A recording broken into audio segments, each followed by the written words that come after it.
Okay, go ahead and write down the problems.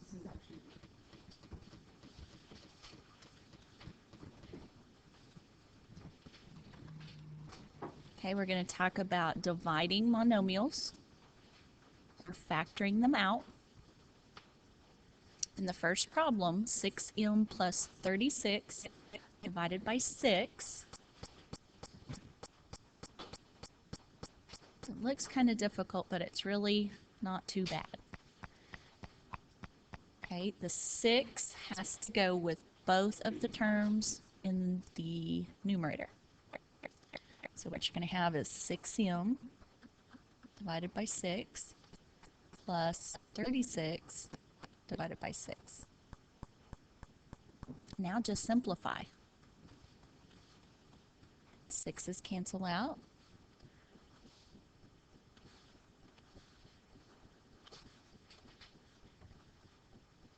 Leaving you with m plus 36 divided by 6 is 6.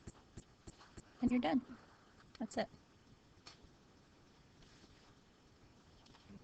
Okay, choice B, same thing. Just rewrite it as two separate fractions. Subtraction sign in the center, so separate it by subtraction.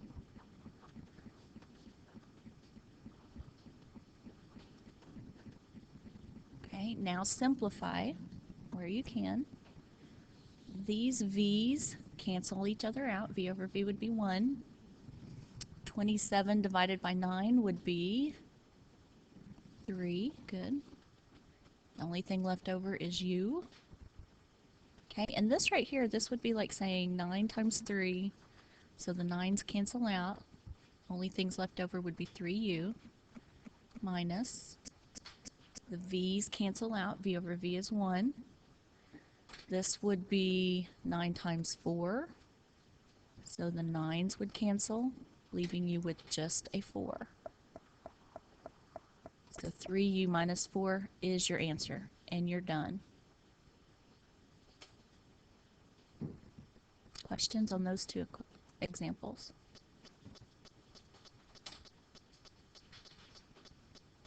Okay. Example 2 looks yucky, okay, but it's the exact same process. This time you have 3 terms. Just make sure that you get the denominator with each one. And I would suggest going ahead and separating each of the terms into separate fractions, just so that you don't make any mistakes. So 2x to the 4th over negative 2x squared, negative 8x cubed y over negative 2x squared, positive 4x squared y squared over negative 2x squared. Okay, now right there, guys, all I did was just separate them out. Okay, now we need to think about what we're doing very carefully. The 2's will cancel. 2 over 2 would be 1. You can do this part a couple of ways. Okay, you know that 2 of the x's on the bottom will cancel out with 2 of the x's on the top. And how many x's would be left on the top? 2. Okay, or we could go ahead and do our rules for exponents. What would you do to the exponents when you divide the monomial? Good, subtract. So you can do that either way. The negative, it doesn't matter whether it's in the top or the bottom. Okay, the whole term is negative. So we're going to just bring it down. So x to the 2nd power, good. Okay, same thing with this one. Negative and negative is going to cancel to be a positive. 8 divided by 2, 4. X to the 3rd over x to the 2nd would leave us with x to the 1st. Okay, and do we have to put the 1? No. And then we have a y left over. It doesn't cancel with anything. Okay, so we just bring it down. 4 divided by a negative 2 would be negative 2 x to the second over x to the second. Actually cancel out. And then y to the second is the only thing we have left over. And you're done. It looked pretty yucky, but was it all that bad? No. Slow and steady.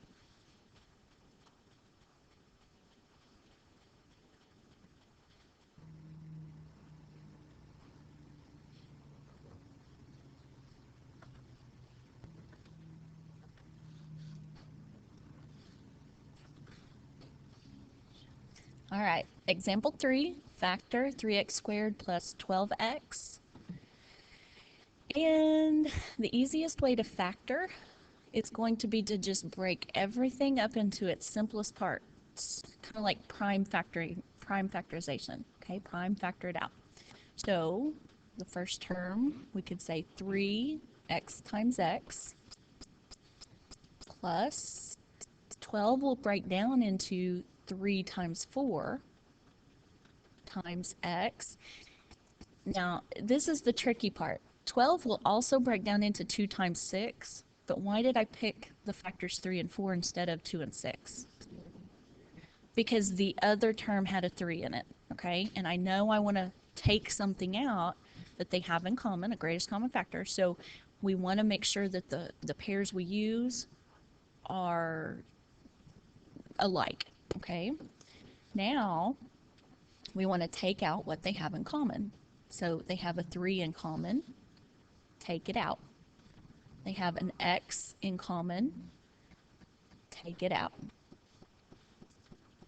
Now we need to put back what's left over into a set of parentheses. So we took out the 3x, x stays put, plus 4, and we're done.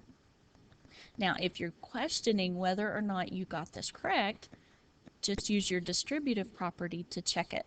Okay, so we could say 3x times x, which is 3x to the second, plus 3x times 4, 3 times 4 is 12, and x. Okay, did we get what we started with? Sure did. Okay, next, example 4, we're going to do the exact same thing. Okay, now I've got 6, 4, and 8.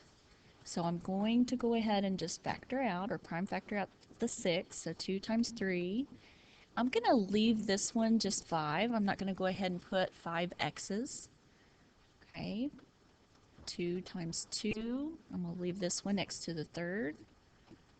And then this one would be 3 2's and an x. Okay, take out what they have in common. Each term has 1 2 in common. So I'm going to take out a 2. Do any of them have a 3? Nope, so it's going to stay put. Do any of them have an x? What is the max value of x that they all have in common? This one has a 5, this one has a 3, this one has 1. So they all have at least one x. So I'm going to pull out just one x. Okay, now 3 stays put. I pulled out one of these x's, so how many are left? 4.